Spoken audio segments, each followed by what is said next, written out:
चलिए फ्रेंड्स, आज winter special 2 तरह के लड्डू बनाते हैं। मैं हर साल ये लड्डू अपने घर में ज़रूर बनाती हूँ ठंडियों में। आप लोग भी सर्दियों में ज़रूर बनाते होंगे इन लड्डुओं को। इस समय ठंडी बहुत ज़्यादा पड़ रही है और मैंने यहाँ पे अलसी और सौंठ के लड्डू बनाए हैं। एक ही दिन में मैंने दोनों लड्डू बनाए थे और दोनों ही बिल्कुल परफेक्ट बने थे। मैंने यहाँ पे गुड़ की चाशनी नहीं बनाई थी, उसको हल्का सा गर्म करके अलग तरीके से लड्डू बनाया था और बिल्कुल परफेक्ट लड्डू बने थे। लड्डू बनाने का भी सबका अपना अपना अलग तरीका है। तो चलिए, इसके लिए सबसे पहले हम लोग ड्राई फ्रूट्स को अच्छे से सुखा लेते हैं। लड्डू बनाने के कभी भी ड्राई फ्रूट्स लें तो उनको अच्छे से साफ़ कर लें और सुखा लें, पहले अच्छे से देख लें उसमें कीड़ा वगैरह ना हो, उसके बाद ही लड्डू बनाने के लिए यूज़ करें। तो इसके लिए सबसे पहले यहाँ पे मैंने गैस पर कढ़ाई गरम की, उसमें 2 चम्मच घी डाला है और काजू और बादाम को यहाँ पे धीमी आंच पर हम 2 से 3 मिनट तक भून लेंगे।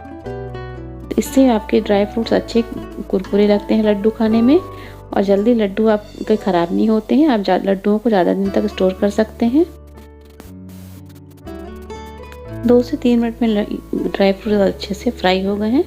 इनको हम निकाल लेंगे एक अलग बर्तन में और उसी घी में यहाँ पे मैंने छुहारे काट के रख लिए थे पहले से, किशमिश। उसी के साथ मैंने यहाँ पे 2 बड़े चम्मच भरकर खसखस दाना डाल दिया है। खसखस दाना को पोस्ता दाना भी कहते हैं, पॉपी सीड्स भी कहते हैं। इनको भी 2 से 3 मिनट तक हम धीमी धीमी आंच पर अच्छे से चलाते हुए भून लेंगे, जब तक किशमिश अच्छे से फूल ना जाए और थोड़े से खसखस दाना भी इसमें अच्छे से भून जाएंगे। बस इनको हम भूनने के बाद अलग बर्तन में निकाल लेंगे। यहाँ पे आप देख सकते हैं इनका थोड़ा सा कलर चेंज हो गया है और जो खसखस दाना है वो थोड़े से फूल गए हैं। इनको हम पीसेंगे नहीं, लेकिन जो काजू और बादाम हमने फ्राई करके रखा था उनको हम हल्का सा दरदरा पीस लेंगे। आप चाहें तो बारीक भी कर सकते हैं, मैंने थोड़ा मोटा मोटा ही रखा है। लड्डू खाने में इनका हल्का सा क्रंची टेस्ट बहुत अच्छा लगता है। और इन सबको हम मिला के सब आपस में मिलाकर अच्छे से रख लेंगे। इन सारे ड्राई फ्रूट्स को मैं दो तरह के लड्डू बनाऊंगी तो आधा आधा यूज़ करूंगी। तो चलिए, सबसे पहले हम यहाँ पे आटे और सौंठ के लड्डू बनाते हैं। यहाँ पे मैंने आधी कटोरी घी लिया है और उसमें 2 कटोरी आटा डाला है। घी आप अपने हिसाब से कम ज़्यादा और कर सकते हैं। आटे को हम अच्छे से भूनेंगे। तो गेहूँ के आटे को हम धीमी धीमी आंच पर इस तरह से भूनते जाएंगे, लगातार चलाते हुए, ताकि आटा जले ना, इसका ध्यान रखिएगा, आटा जलना नहीं चाहिए। और जैसे जैसे आप इसको भूनते जाएंगे तो इसका कलर चेंज होता जाएगा। जैसे नॉर्मली हम घर में पंजीरी वगैरह बनाते हैं, इस तरह से इसका कलर आ जाना चाहिए। और जब ये अच्छे से भुन जाता है तो इसमें एक अच्छी सी खुशबू आने लगती है। बस इसको हम निकाल के एक अलग बर्तन में रख लेंगे और इसके बाद हम यहाँ पे चाशनी बनाएंगे। तो इसके लिए मैंने यहाँ पे थोड़ा सा, चाशनी तो नहीं कह सकते हैं, हल्का सा गुड़ को हम पिघलाएंगे। तो यहाँ पे मैंने 1 चम्मच घी डाला है और उसमें 4 बट्टी मैंने गुड़ की यूज़ की थी, 4 भेली ली थी। मीठा आप अपने हिसाब से कम ज़्यादा भी कर सकते हैं। इसको हम बिल्कुल धीमी आंच पर इस तरह से डालकर चलाते जाएंगे। थोड़ी देर में चलाते चलाते ये इस तरह से पिघलने लगेगा। यहाँ पे मैंने कोई चाशनी वगैरह बना के लड्डू नहीं बनाया, बस इस तरह से गुड़ को हल्का सा पिघला के लड्डू बनाया। बहुत अच्छे लड्डू बने थे। तो अगर आप लोगों ने इस तरह से पहले कभी नहीं बनाया तो एक बार ज़रूर इस तरह से लड्डू बना के ट्राई करिएगा। और थोड़ी देर में इस तरह से चलाते हुए जैसे गुड़ में बबल्स बनने लगेंगे, आप देख सकते हैं यहाँ पे थोड़े थोड़े से बबल्स बनने लगे हैं। बस गैस की फ्लेम को हम ऑफ़ कर देंगे, क्योंकि बर्तन अभी गर्म है। तो थोड़ी देर इसको इस तरह से और चलाएंगे। बस जब तक हमारा आटा भी हमने जो भून के रखा था थोड़ा सा ठंडा हो गया है। ध्यान रखें कि दोनों चीज़ें गर्म ही रहनी चाहिए। और उसको हटाकर हम यहाँ पे 1 कटोरी घी, मैंने देसी घी को हल्का सा गर्म करने के लिए रख दिया है। यहाँ पे मैंने आटे में डायरेक्ट गुड़ डाल दिया था, लेकिन अगर आप लोग बनाते हैं तो पहले आप ड्राई फ्रूट्स को अच्छे से आटे में मिक्स कर लीजिए, उसके बाद गुड़ को डालिएगा। तो आपके लड्डू बनाने में थोड़ा जल्दी नहीं करना पड़ेगा। मुझे बहुत जल्दी लड्डू बनाना पड़ा था। मैंने ड्राई फ्रूट्स बाद में ऐड किया था इसमें। तो जो ड्राई फ्रूट्स हमने मिला के रखा था उसको मैंने आधा इस सौंठ के लड्डू में यूज़ किया है और आधा मैं अभी आगे चल के अलसी के लड्डू बनाऊंगी तो उसमें ऐड करूंगी। और बस इनको हम इस तरह से मिला लेंगे। अगर मैंने आटा और ड्राई फ्रूट्स पहले मिला लिया होता तो मुझे गुड़ की चाशनी बाद में डालते समय जल्दी जल्दी लड्डू नहीं बनाना होता। इसी के साथ यहाँ पे मैंने 2 से 2.5 चम्मच करीब सौंठ पाउडर लिया है, जिसको जिंजर पाउडर भी कहते हैं। उसको लेके और अच्छे से मिक्स कर लिया है। जिस तरह से आप आटे को चाशनी के साथ मिक्स करते जाएंगे तो चाशनी थोड़ी सी ठंडी होती है तो कड़ी होती जाती है। तो बहुत जल्दी जल्दी ये काम करना पड़ता है। तो अगर आप लड्डू बनाएं तो ध्यान रखें कि ड्राई फ्रूट, सौंठ और आटे को पहले आपस में अच्छे से मिक्स कर लें, उसके बाद ही गुड़ को डालें इसमें। और फिर थोड़ा थोड़ा करके हमने जो घी पिघला के रखा है तो थोड़ा थोड़ा घी डालते जाएंगे और इनको आपस में अच्छे से मिक्स कर देंगे। आटा थोड़ा सा गर्म ही है अभी।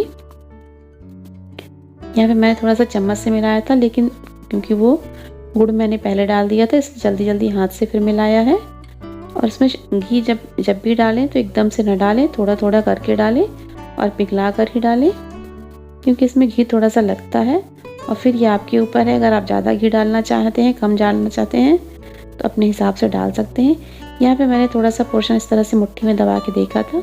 अभी इनकी बाइंडिंग अच्छे से नहीं हो रही है तो थोड़ा सा घी इसमें और ऐड कर दिया है और इन सब चीज़ों को अच्छे से हम मिला लेंगे। और फिर थोड़ा थोड़ा हाथों में पोर्शन लेकर दबाते जाएंगे, जैसे लड्डू बनाते हैं।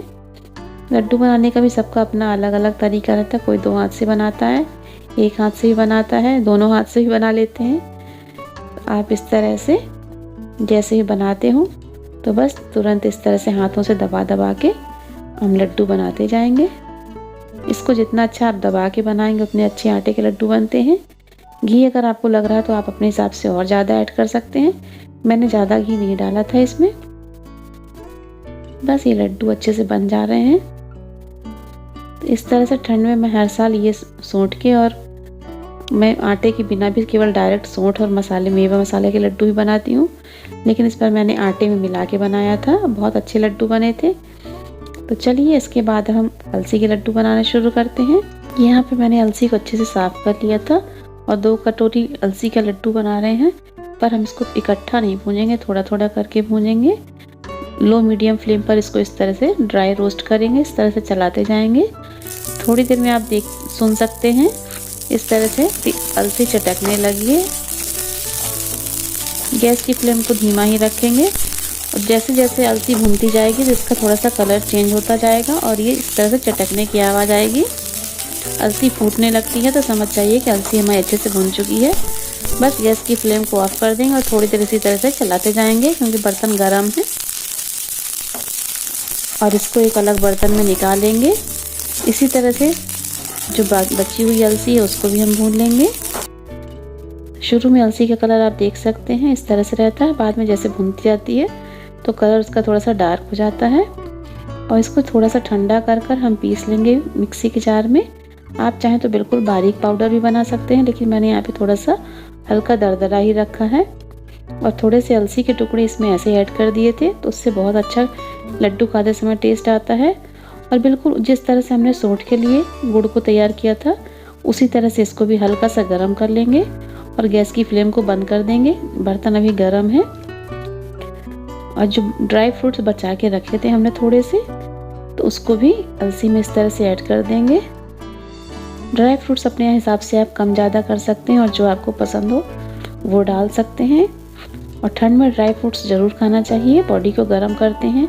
इन सब चीज़ों से हमें बॉडी में गर्मी मिलती है, तो ठंड के लिए बहुत ही फ़ायदेमंद है। अलसी में वैसे भी ओमेगा 3 रहता है और सौंठ भी गर्म करता है। इस तरह से आप ठंड में ज़रूर इन लड्डुओं को बनाकर खाइए। बड़े छोटे बच्चों सभी के लिए बहुत ही फ़ायदेमंद है। और बस इसको हम इसमें जैसे ड्राई फ्रूट्स मिला लेंगे तो गुड़ की जो हमने चाशनी तैयार करके रखी थी, घोल तैयार करके रखा था, उसको मिला लेंगे और चम्मच से इस तरह से मिलाते जाएंगे। मीठा भी आप अपने हिसाब से कम ज़्यादा कर सकते हैं।